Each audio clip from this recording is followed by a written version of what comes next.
స్పందించకపోతే party తరపున అట్లాగే తెలంగాణ సమాజం తరపున మాట్లాడకపోతే భావ్యం కాదు, మంచిది కాదు అన్న ఉద్దేశంతో మరి ఈరోజు ఈ పత్రికా సమావేశం ప్రత్యేకంగా పెడతా ఉన్నాం.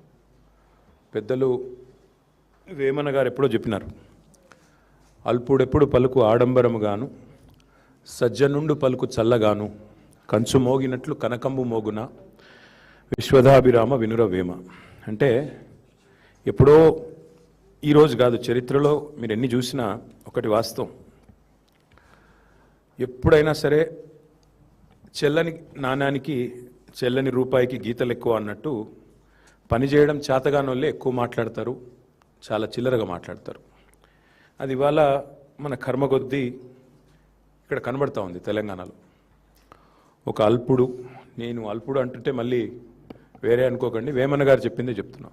ఒక అల్పుడు, ఎన్టీ రామారావు గారు చెప్పినట్టు ఒక అంగుష్ట మాతృడు, ఒక తుచ్చుడు ఈరోజు ఈ రాష్ట్రానికి ముఖ్యమంత్రిగా ఉండడం అనేది ఈ రాష్ట్ర ప్రజల దురదృష్టం, ఈ రాష్ట్రం యొక్క దురదృష్టం.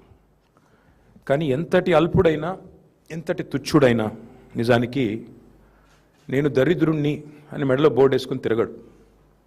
కానీ రేవంత్ రెడ్డి గారి స్పెషాలిటీ ఏంటంటే ఆయన మైకు ముందే మాట్లాడుతూ ఉంటాడు. మైకు ముంగటనే నోటికి వచ్చినట్టుగా దివాలా తీశాము. ఒకసారి కాదు, ఇది 2.5 సంవత్సరాల్లో ఒకసారి ఎయిడ్స్ రోగి అంటాడు తెలంగాణని, ఇంకోసారి క్యాన్సర్ పేషెంట్ అంటాడు. ఇక దివాలా తీసిందని మాట్లాడిన దివాలా కోరు మాటలకైతే లెక్కనే లేదు. అది చూసిన తర్వాతనే బాధ అనిపించింది.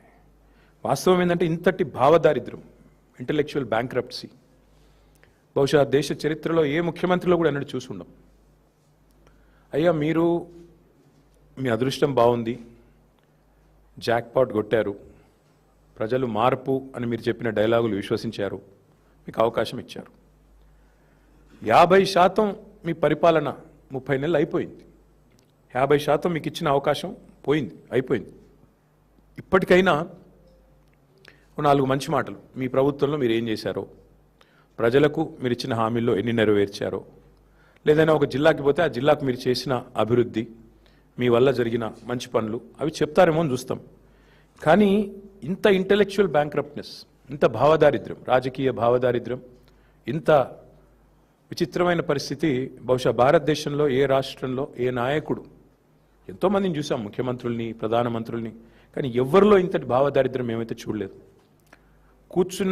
అదంటారు చూడండి, తింటున్న పళ్ళెంలోనే మనుబోసుకున్నట్టు, తింటున్న అన్నంలోనే ఉంచినట్టు, నువ్వు నడుపుతున్న రాష్ట్రాన్ని తిట్టడం ఏం దరిద్రం? అది నాకు అర్థం కాదు.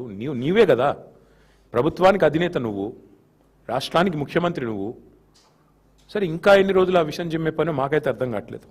నేను ఆయన మాట్లాడిన మాటలు, ఢిల్లీకి పోతే ఇజ్జత్ లేదు,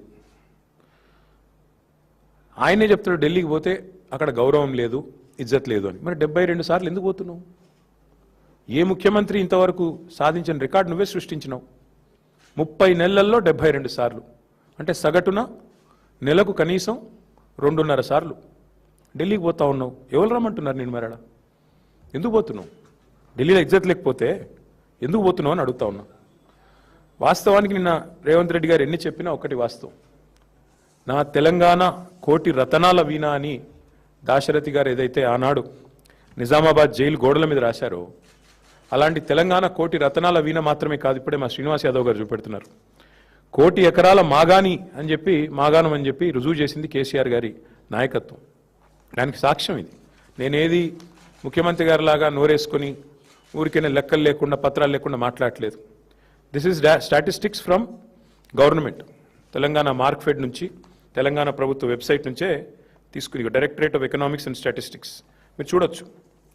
2014-15లో మన రాష్ట్రంలో మొత్తం ఆ రోజు ఎన్ని హెక్టార్లలో సాగు అయ్యేది అంటే 26,13,000 హెక్టార్లు మాత్రమే.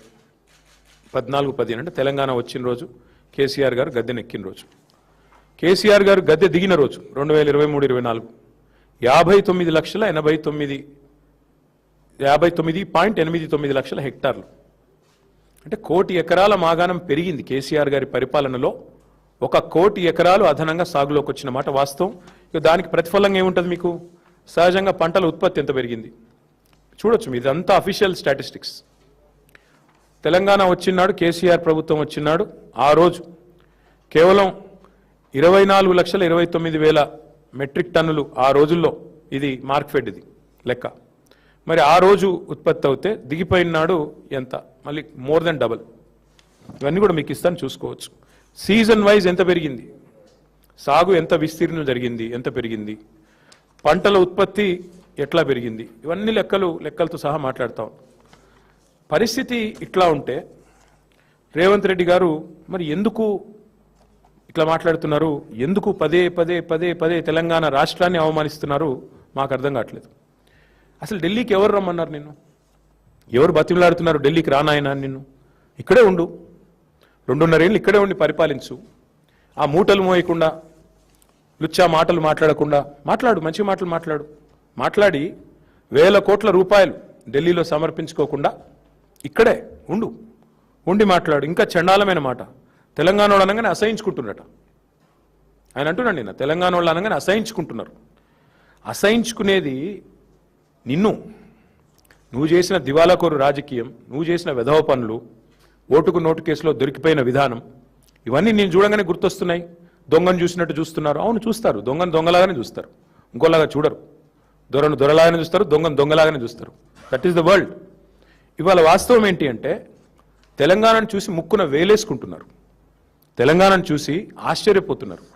కేంద్రం సహకరించకపోయినా, ఎట్లా తెలంగాణ వాళ్ళు ఒక జాతీయ ప్రాజెక్ట్ ఇవ్వకపోయినా ఇంత సాగు విస్తీర్ణం ఎట్లా పెరిగింది, ఇన్ని పంటలు ఎట్లా అద్భుతంగా పండిస్తున్నారు తెలంగాణ రైతులు, ఏం మ్యాజిక్ చేసింది తెలంగాణ. పీయూష్ గోయల్ మాటలు చెప్పాలంటే క్యా చమత్కార్ కరే బై తుమ్ లోగ్ అన్నాడు. అది ఇవాళ తెలంగాణను చూసి దేశం ఆశ్చర్యపోతున్న తీరు. అసలు కేంద్రం సహకరించనే లేదు మేము 10 ఏళ్ళు ఉంటే. కానీ ఒక నేషనల్ ప్రాజెక్ట్ స్టేటస్ ఇవ్వకపోయినా అవతల వేరే రాష్ట్రాల్లో దశాబ్దాలుగా ప్రాజెక్టులు ఇంకా ములుగుతూ నడుస్తున్నా ఇక్కడ 4 ఏళ్లలోనే ప్రపంచంలోనే అతిపెద్ద లిఫ్ట్ ఇరిగేషన్ ప్రాజెక్ట్ కట్టింది తెలంగాణ. అది చూసి ఆశ్చర్యపోతున్నారు దేశం అంతా. నిన్నగాక మొన్న కదా మేఘాలయ ముఖ్యమంత్రి వచ్చి కమాండ్ కంట్రోల్ సెంటర్ చూసి ఎంత అద్భుతంగా ఉంది ఇది, నాకు స్వయంగా ఫోన్ చేసిండు. కాన్రాడ్ సాంగ్మా నాకు మిత్రుడు కాబట్టి ఫోన్ చేసి మరి ఏం అద్భుతంగా కట్టినారా కేసీఆర్ గారి విజను, మీరు గవర్నమెంట్లో లేకపోవచ్చు కానీ మీ పరిపాలన ఫలితాలు ఇంకా కనబడతానే ఉన్నాయి, అద్భుతంగా ఉందని చెప్పి మరి ఇవాళ కాన్రాడ్ సాంగ్మా లాంటి నాయకులు మాట్లాడుతున్నారు. సూపర్ స్టార్ రజనీకాంత్ ఏమన్నాడు హైదరాబాద్కి వచ్చి, ఇది హైదరాబాదా న్యూయార్కా అన్నాడు, యాదికుందా. ఫాక్స్కాన్ చైర్మన్ ఏమన్నాడు, ఇది ఇండియానేనా అన్నాడు. గట్ల ఆశ్చర్యపోతున్నారు తెలంగాణను చూసి. నీలాంటి సన్నాసికి అర్థం కాకపోవచ్చు తెలంగాణ గొప్పతనం కానీ తెలంగాణ యొక్క ఎదుగుదల కానీ నీకు జీర్ణం కాకపోవచ్చు. నీ అజీర్తి వల్ల వచ్చిన ఇబ్బందుల్లో నువ్వు మాట్లాడుతుండొచ్చు. కానీ ఒకటి వాస్తవం, 10 ఏళ్లలో కేసీఆర్ ఒక సింహంలాగా పరిపాలించి నా రాష్ట్రం, నా సొంత రాష్ట్రం, నేను పోరాడి తెచ్చిన రాష్ట్రం అన్న దాంతో పట్టుదలతో, ప్రేమతో, దార్శనికతతో కష్టపడి పనిచేసి అందరిని ఒప్పించి మెప్పించి నిర్మాణాలు చేసిండు కేసీఆర్. నీ వల్ల, నీకున్న ప్రాబ్లం వల్ల సహజంగా నిన్ను చూడంగానే పారిపోతారు, నిన్ను చూడంగానే అవమానిస్తారు, నిన్ను చూడంగానే ఒక దొంగ వచ్చిండ్రా అనుకుంటారు. అది నీ కర్మ, మేమేం చేయలేం దానికి. ఇవాళ తెలంగాణ వాస్తవంగా చెప్పాలి అంటే అప్పులు కాదు మేము చేసింది, ఎంత అప్పు అని వీళ్ళ దోస్తే అడిగిండు, ఎవరో కాదు. వీళ్ళ దోస్తు ఒక ఆయన ఉన్నాడు, చీకటి స్నేహితుడు, మాధవనేని రఘునందన్ రావు అని ఎంపీ, బీజేపీ ఎంపీ, చీకటి దోస్తు రేవంత్ రెడ్డి. ఆయనతో నేను అడిగిపించిండు, ఏంది అసలు అప్పులు ఎంత అని పార్లమెంటులో ఒక ఎంపీ గారు అడిగితే పార్లమెంట్లో కేంద్ర ప్రభుత్వం ఇచ్చిన, మీ బడేబాయ్ ఇచ్చిన సమాధానం, మీ పెద్దన్న మీ బడేబాయ్ ఏం చెప్పినల్లా, కేసీఆర్ వచ్చిన రోజు అప్పులెంత, దిగిపోయిన రోజు అప్పులెంత అంటే ఇగో ఇది, this is the total picture presented to parliament by RBI by CAG. ఏమని చెప్పారు అందులో, కేసీఆర్ గారు అధికారంలోకి వచ్చిన రోజు 72,000 కోట్ల అప్పు రాష్ట్రం ఎత్తి మీద ఉన్నది, కేసీఆర్ దిగిపోయిన రోజు 3,50,000 కోట్ల అప్పు, total public det of Telangana. ఇది పార్లమెంటులో సాధికారంగా కేంద్ర ప్రభుత్వం రిజర్వ్ బ్యాంక్ అడిగి ఇచ్చిన లెక్క. ఇప్పుడు అందులో ఏంటంటే విషయం, మేము